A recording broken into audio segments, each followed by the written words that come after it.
అంటే అంత ఆర్భాటం చేయాల్సిన అవసరం ఏముందంటే రాజు, తెలంగాణ రాష్ట్రంలో ప్రతిపక్ష పార్టీ పాత్ర పోషించాల్సిన యొక్క అవసరం బీఆర్ఎస్ పార్టీ.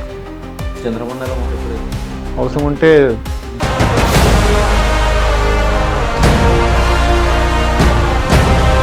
వాస్తవానికి రాజకీయాల్లో ఉండడం అంటే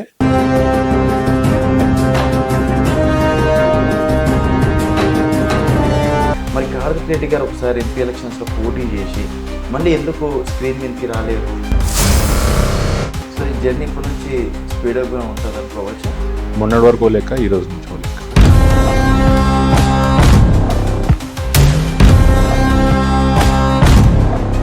సో మొత్తానికి అంటే కాంగ్రెస్ రాజు, మాకు కాంగ్రెస్ నుంచి ఆ రోజు రుణాది బంధం అంతా కూడా ఆ రోజు ఖతం చేసుకొని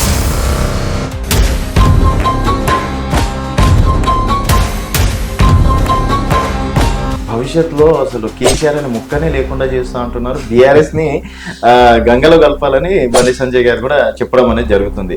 సో అది పాసిబుల్ అయ్యే పనేనా, బీఆర్ఎస్ పని అయిపోయింది అనుకోవచ్చు? ఎవరి మొక్క ఎవరు తొక్కలేరు, ఎవరి మొక్కని ఎవరు ఎదవకుండా ఆపలేరు. మీరు ఒక యంగెస్ట్ పొలిటీషియన్గా రేవంత్ రెడ్డి గారి దాంట్లో నుంచి నేర్చుకోవాలంటే ఏం నేర్చుకుంటారు? తొక్కుకుంటా పోవడం.